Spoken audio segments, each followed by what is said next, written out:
All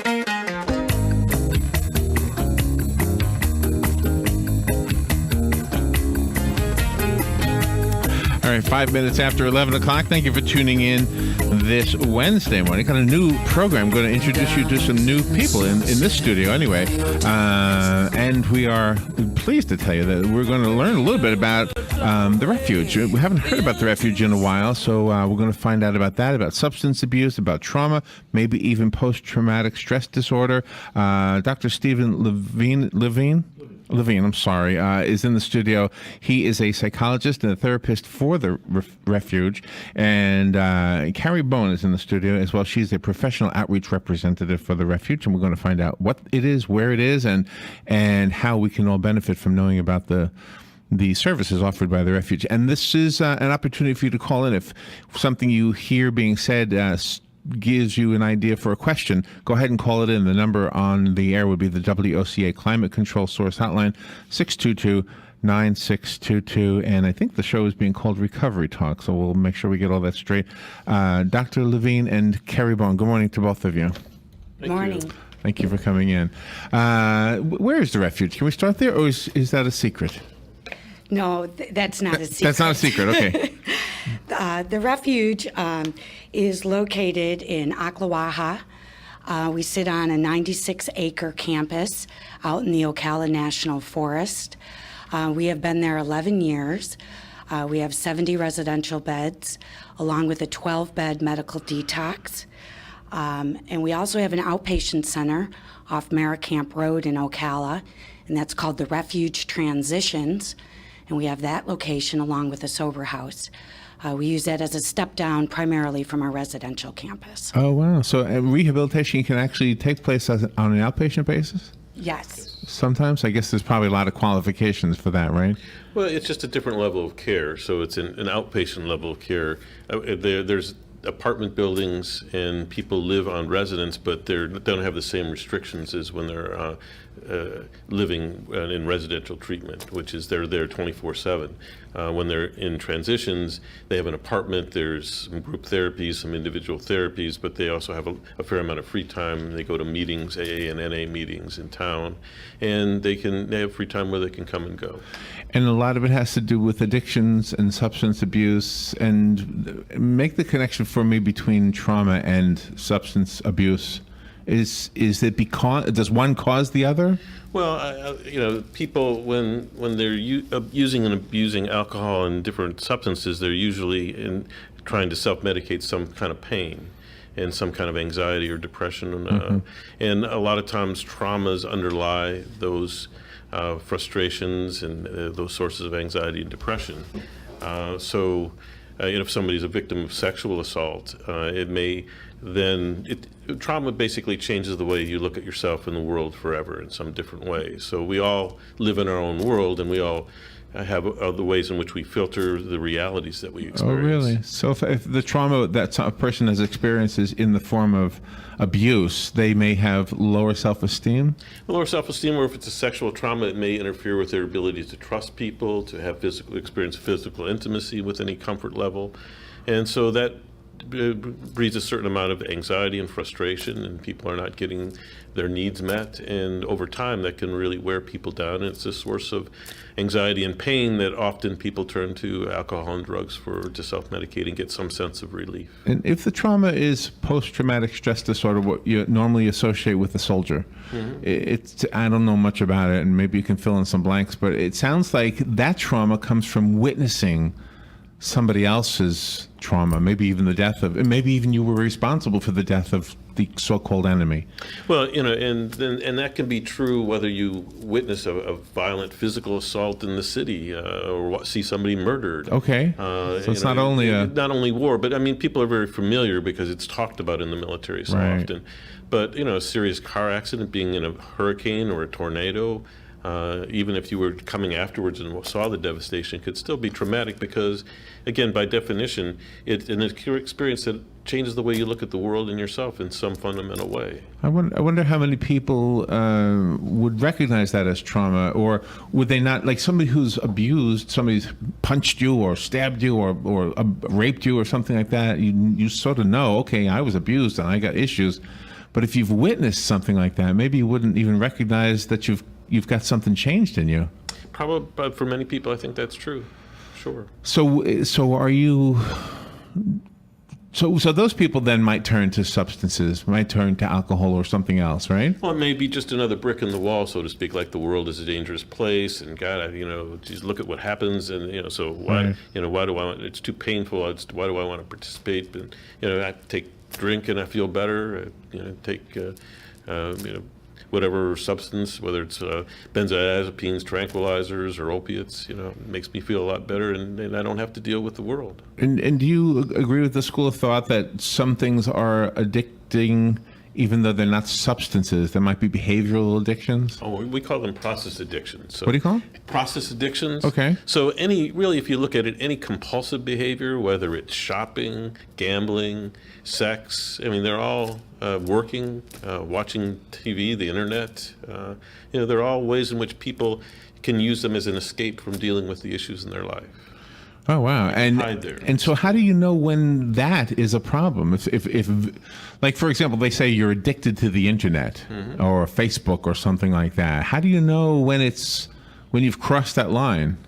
It's a gray area. It's a little, it's not so cut and dry. But when you start to not meet the responsibilities in your life, and your bills are paying up, or they turn off your cell phone, or Right. you start noticing that you're just dropping the ball, or you're isolating yourself.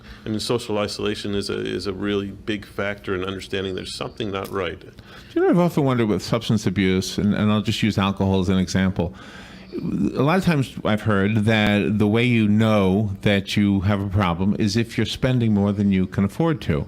A rich person could spend as much as he wanted to, and a poor person probably couldn't afford a $5 beer or whatever it is a week. It would seem to me that way of gauging whether it's an addiction or not isn't exactly accurate. Oh, I think that that's not accurate whatsoever. I think the bottom line, when you're in the throes of addiction, really, there's nothing else that is any higher priority in your life than having access to your substance of choice. And so when people are in the throes of addiction, that's why they can, if there's nothing standing in their way, they're just, normal range of personality, and kind of some people are more functional, some people, their life is a complete mess. But if they don't have access to their substance of choice, people will lie, cheat, steal, and even from their family, and they'll blame everybody else for all their problems. And so that really is kind of the underlying kind of defining characteristic for at least for me in addiction, is that there's nothing else that matters, that's the top priority. If that's met, you can do lots of other things depending on how functional you are. But the bottom line, even if somebody's relatively functional, see what happens when they don't have access, or you block their access to their substance of choice. And you see some pretty ugly behaviors. So when they come to the refuge to seek treatment, do they call or come themselves, or is it sometimes a family member that asks them to go there? It can be both. Some people are Marchman acted, so it's not even something they want to do, and so. But I would say the vast majority of people, they're of their own volition. And then there's certainly the people whose families are pressuring them. They've had interventions or something like that, where everybody gets together and says, "You have a big problem. You need to go." Wow. You don't know who I'm thinking of. I'm thinking about, like, in this profession, there's not a whole lot of opportunity for us to be traumatized. But a firefighter, a policeman, they must have a lot. And maybe it creeps up on them, and next thing you know, they are drinking more than they ever did. And maybe it's, am I on the right track here? Well, no, one of the case I can remember pretty clearly was of a policeman who he had just gotten out of his training, and he had been called in to deal with a bank robbery. And these were professionals, and so he was in the pursuit car, and these guys had a van, and they actually had turned, these guys were so sophisticated, they turned the back seat around so that when they were in pursuit, they broke out the window and their guns were pointed at him. Oh, man. Yeah, he and his partner, and he was riding in the passenger having to fire back at these guys. Holy cow. Yes, and so, that experience was, their car actually got stuck in the mud, and these guys, instead of just turned around, we're going to finish them off, and fortunately some reinforcements came, but he came pretty close to dying. Yeah. So that was hugely traumatic, and he was insightful and even started like a trauma section for other officers, but he still had nightmares continuously for 15 years. He was drinking very heavily. He had to quit the police force after 5 years and went into some civilian capacity. And when I was working with him, people carry around some unresolved elements to it, and there's some shame, blame, something about that experience that they didn't process. And with this gentleman, when we really worked at it and looked at his trauma, what happened is at that moment, when he got stuck in the mud, all he wanted to do was kill these people. Yeah, I bet. Right. Well, but for on a subconscious level, that was so unacceptable to him. He couldn't live with himself. Sure. Yeah. And once he understood that dynamic and resolved that, within a month, his symptoms were in great remission. He had almost no nightmares, and these were something for 15 years. Wow. So if we have some kind of a trauma that causes us to abuse substances, alcohol or whatever, and then we go to the refuge, do you treat the alcoholism, let's say, or the trauma, or both? Like, how do you know you're not going to come out and still have the trauma? You're done with the alcohol, and now you still got the trauma. Well, I think that's what really is kind of unique about the refuge, is when Judy Crane started it, she was saying, well, traditional treatment really just does deal with the alcoholism or the substance abuse, and then when they get a little healthier, then we can kind of see what other personal issues they have. But in the meantime, after somebody gets sober, if they get triggered, because they still have their underlying trauma, a lot of people would relapse. So we're really trying to treat the trauma and the substance abuse simultaneously. I had a hunch that was probably true. I can tell by the professionalism that you've already displayed. We need to take a little break, and we'll be right back. I want to encourage our listeners, if you have a question, this is a great time to call, and then we'll also give out the phone number for the refuge. Right now, we'll take a little break and be right back. The number to call right now is 18 minutes after 11 o'clock. Thank you for tuning in. Let's return now. We are talking about the refuge. Actually, we're talking about trauma and substance abuse, and in the studio from the refuge is Dr. Stephen Levine, the psychologist and therapist at the refuge, and Carrie Bonis, who is a professional outreach representative and also a former client of the refuge. I'd like to bring that up just for a second, if you don't mind. And the phone calls are very important. So give us a call at 622-9622. Carrie, can I cross that line and ask you a personal question? Absolutely. What was your story? What happened? I am I'm in recovery from alcohol. I've been in recovery for 17 years, actually, and I did have a relapse back in 2002. And by the nature of addiction and the progression of the disease, it came back like a race car, and I ended up in the refuge for long-term treatment. When I came into the refuge, upon admission, I came in with my perception of no trauma. I knew I was an alcoholic. I knew I had to quit drinking, but I did not see any trauma in my life. Oh, wow. But did somebody point out that you were wrong about that? Yes. I had, as I look today, I had layers of trauma throughout my life. And trauma necessarily isn't the event. It is my perception of the event throughout my life and throughout decades of how I viewed certain situations and circumstances in my life. And I found a way to cope, and that was through alcohol. We believe at the refuge that trauma also is visceral.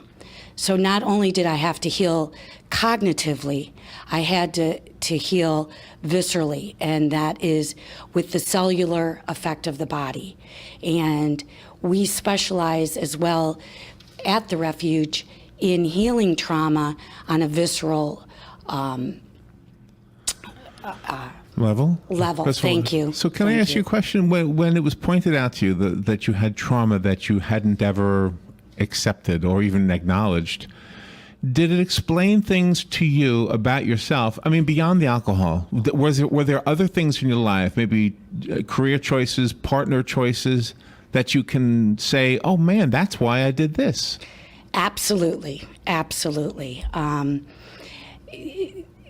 All my life choices were determined through what I would call today, I was creating a trauma repetition throughout my life through decades, especially as it would pertain to choices in careers and relationships was the real big one for me. We know through evidence-based therapy that there's certain elements throughout our lives. In my situation, it was childhood medical issues that had created some abandonment and attachment issues. Okay. And throughout my life, I attached to that, and my perception was abandonment. It wasn't necessarily that my parents were outside the home, Right. but my perception was, and I created a very tight bond with emotionally unavailable men in my life, was my example. And it really took me the work at the Refuge and time to work with the therapists and the clinical expertise to identify that, and for me to accept it, and to do the healing that was necessary. Wow. So Doctor, how do you dig down to that? How do you find out that something in somebody's childhood is actually causing this symptom of alcoholism, but it's really the tip of the iceberg? How do you do that? Well, we have a series of exercises and assignments that we give people, and so that information from their past, presents itself, and then we can look at each individual's history and try to look for the clues of where to dig a little bit more. Oh, wow. But the emotional part. Well, the brain really has three sections. It has your base part of your brain, which regulates your metabolism, your digestion, your circulation, your respiration. And then you have the limbic system that regulates your emotions. And then you have your higher cortical structures, which is your logical, deductive reasoning, abstract reasoning, which develops later and is not fully, though the research now with PET scans and things has shown that it really doesn't fully develop till you're 25. So we're kind of a little bit handicapped when we're younger because we're really relying a lot on, we have these experiences, we really can't make that much sense of them. So we do the best that we can to survive childhood by just trial and error.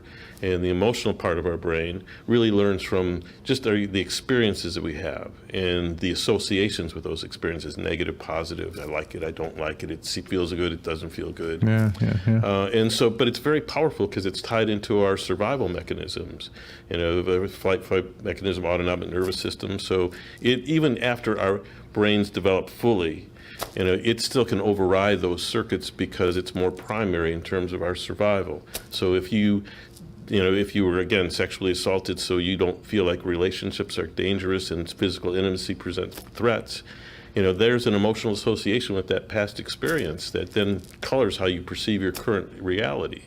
Right, and right. so, the emotional part of the brain will use logical deductive reasonings to justify and rationalize its choices. Like, well, no, they're always finding something wrong with somebody, so you never have to be close to them. So it's very subtle and insidious.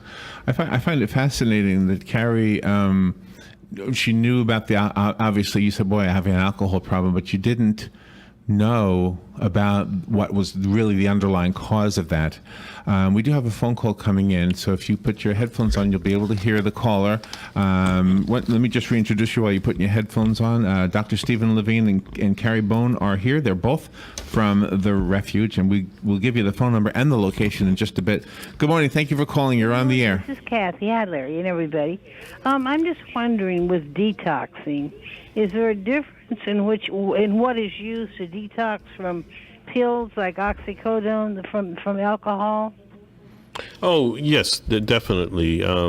So it's a different detox process if it's benzodiazepines like Xanax or Valium, or whether it's opiates, hydrocodone, or whether it's heroin or methamphetamines. There's a different detox protocol for sure. Okay, thank you. And also, since addiction is the disease of denial, what is the best way to break through that wall to help the person see? I know they have to see it for themselves, but they need help. Well, the first step in 12-step programs is willingness, and so that's a pretty big issue. And, you can, as they say, lead a horse to water, but, people have to be willing to look at what's going on in their life and to accept the fact that they have a problem. You can talk to people all day long, but unless they're willing to deal with it on an emotional level and accept it, it's very hard to get anybody to do anything constructive. Okay, and just one other thing related to that, if you will. I think the common understanding is that people have to reach their bottom sometimes before they will seek help. Is that true or not? I think there is some truth in that, but there's also what families sometimes do is they all get together and have what they call an intervention. Yeah, and that's a little harder for people when everybody they care about and know is sitting around a room telling them exactly the same thing.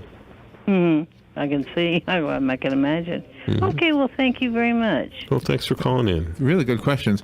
The phone number to call at the Refuge, obviously a radio program, especially at this point, we're almost at the end, but the phone number to call is 1-352-877-2384. And Carrie, what is the address again? Our detox and residential is located at 14835 Southeast 85th Street, Ocklawaha, Florida. And the Refuge Transitions is located at 4460 Southeast Merricamp Road, Ocala, Florida. Doctor, how many is a terrible question. I'm wondering about the person who might be listening who says, I was abused as a child. I've never told anybody about it, and I don't want anybody to know about it, but I think I understand now. Is letting people know that when you were a little girl, you were raped or something like that? I mean, it seems like some women, we've spoken to hundreds of authors, and a number of them have had that story. Like they just kept it in. Well, and I think that there's, you want to discriminate who you talk to. You don't want to just go and have up to anybody on the street. But when we have secrets, there is no possible way in which you can ever really be comfortable with yourself if you have a secret, and there's no way of feeling really acceptance by other people in some complete sense. There's always something you're hiding. There's always something that you're uncomfortable with. So it's a really, when you're holding things down, it's just there's a part of your emotional energy that's always going to be restricted and not open. And so it doesn't really serve people very well. So the advice is to let it out somehow. Find an outlet, right? But in the proper environment. Right, Carrie? We give the individual a serene, private setting to unravel the trauma. Oh wow! Okay. So they can expose those secrets. Therefore, our clinical staff can understand the addiction. Is that going to look like sex love? Is that going to look like alcohol? Is that going to look like heroin? We don't know. But when we unravel the trauma, we understand the addiction, and therefore we can help the individual create the recovery. Wow. And we've covered a lot of ground. We've got about 40 seconds left. Are you doing this once a week, once a month? I think it's once a week for the next Once a week. All right, excellent. Once a week. All right, well, there's so many more questions I have. If you have any questions right now and you couldn't get through, give them a call at 877-2384, 877-2384 for the Refuge. Dr. Stephen Levine and Carrie Boone, I'm looking forward to getting to know both of you better. Well, thank you. Thank you. Thank you for coming in. Thank you. All right, we need to move forward. Fox News is coming up in just a bit, and we've got Fun with Joe coming up in about 10 minutes or so. This is The Source, WOCA, Ocala.